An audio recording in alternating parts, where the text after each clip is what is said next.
Assalamualaikum warahmatullahi wabarakatuh. Perkenalkan, nama saya Resteka Yulianti dengan NIM 1120-170. Saya prodi D3 Keperawatan di Stikes Wijaya Husada. Jadi, pada video kali ini saya akan menjelaskan tentang sistem perkemihan. Di mana sistem perkemihan ini kan banyak. Jadi saya akan menjelaskan satu persatu.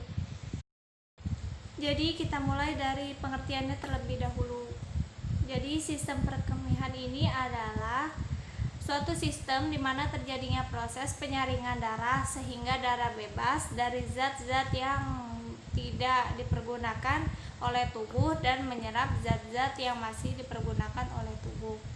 Jadi dalam tubuh kita itu terdapat darah. Dalam darah ini itu ada sari-sari makanan. Jadi sari-sari makanan ini yang menyaring itu ya sistem perkemihan ini. Jadi fungsi sistem perkemihan ini ya untuk menyaring itu. Jadi di sini ada zat-zat yang tidak dipergunakan oleh tubuh. Jadi sebagai contoh, zat yang tidak dipergunakan ini adalah urin. Jadi urin ini diproses oleh urogenital. Jadi sistem perkemihan ini kan ada organ-organnya. Yang pertama itu ada 2 ginjal atau ren yang menghasilkan urin. Yang kedua ada 2 ureter yang membawa urin dari ginjal ke vesika urinaria atau kandung kemih. Yang ketiga ada 1 vesika urinaria atau FU, tempat urin dikumpulkan. Yang keempat ada 1 utetra, urin dikeluarkan dari vesika urina. Dan di sini kita akan membahas terlebih dahulu tentang ginjal. Jadi ginjal ini berbentuk seperti kaca dan berwarna merah tua. Sisi cengkung menghadap medial. Panjang kurang lebih 12 sampai 5 cm. Tebalnya 2,5 cm, kurang lebih sebesar kepalan tangan, sebesar ini. Berat 125 gram sampai 175 gram. Pria dewasa 150 sampai 170 gram. Sedangkan wanita dewasa 115 sampai 155 gram. Jadi di sini ada fungsi-fungsi dari ginjal. Yang pertama ada memegang peranan penting dalam pengeluaran zat-zat toksis atau racun. Yang kedua mempertahankan suasana keseimbangan cairan. Yang ketiga mempertahankan keseimbangan kadar asam dan basa dari cairan tubuh. Yang keempat mengeluarkan sisa-sisa metabolisme akhir dari protein ureum, kreatinin dan amoniak. Jadi di sini ada letaknya. Letaknya itu ada di rongga peritoneal sebelah kanan dan kiri kolumna vertebralis. Dikelilingi lemak dan jaringan ikat. Dan pada bagian atas terdapat kelenjar suprarenal. Ginjal kanan terletak agak di bawah dibandingkan ginjal kiri karena ada hati pada sisi kanan. Dan batas atas ginjal kiri setinggi iga ke-11 dan ginjal kanan setinggi iga ke-12. Dan batas bawah ginjal kiri setinggi vertebra lumbais ke-3. Dan di sini ada struktur internal ginjal. Yang pertama ada hilus renalis.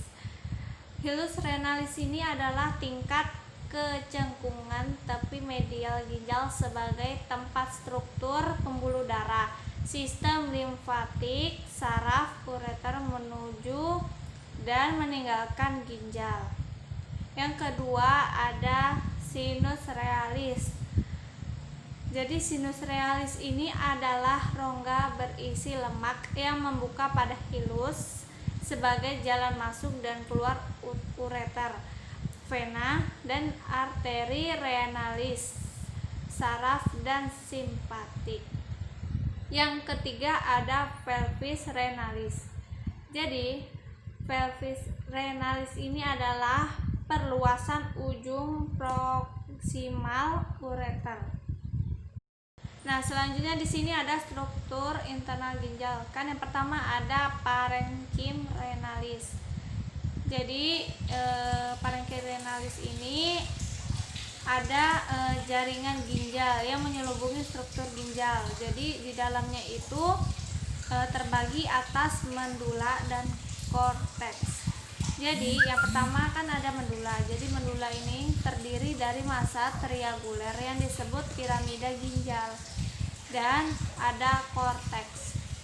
Jadi korteks ini tersusun dari tubulus dan pembuluh darah nefron yang merupakan unit struktural dan fungsional ginjal. Dan di sini ada lobus renalis. Jadi lobus renalis ini tiap lobus itu terdiri atas satu piramida. Dan di sini ada struktur mikroskopis ginjal. Yang pertama ada satuan fungsional ginjal disebut nefron. Dan yang kedua jumlah nefron 1,3 juta tiap ginjal. Dan yang ketiga, tiap nefron memiliki satu komponen vaskular atau kapiler dan satu komponen tubular. Jadi di sini ada nefron. Jadi nefron ini terdiri dari yang pertama itu ada glomerulus, tempat pertama filtrasi. Yang kedua ada tubulus panjang, terdiri dari tubulus proximalis, terus lobe of Henle atau lengkung Henle, terus tubulus distalis dan tubulus colligentus. Dan juga di sini ada pembentukan urin ataupun proses pembentukan dari urin ini. Jadi urin ini tuh terbentuk melalui rangkaian proses panjang yang terus terjadi secara berulang-ulang. Proses pembentukan urin terdiri atas 3 tahapan, yaitu yang pertama ada filtrasi ataupun penyaringan, dan yang kedua ada reabsorpsi ataupun yang penyerapan. Yang ketiga ada augmentasi ataupun pengeluaran zat. Jadi urin itu terbentuk melalui 3 tahap. Yang pertama filtrasi, yang kedua reabsorpsi, yang ketiga sekresi atau augmentasi. Dan di sini ada proses filtrasi. Jadi filtrasi ini adalah proses penyaringan darah yang mengandung zat-zat sisa metabolisme yang dapat menjadi racun bagi tubuh. Jadi filtrasi ini terjadi di glomerulus yang ada di badan Malpighi. Jadi hasil dari filtrasi di glomerulus ini menuju kapsula Bowman dan dihasilkan urin primer. Dan urin primer ini terdiri dari air, gula, asam amino, garam atau ion anorganik dan urea. Jadi di sini ada proses reabsorpsi. Jadi reabsorpsi ini terjadi di tubulus contortus proximal yang nantinya akan menghasilkan urin sekunder.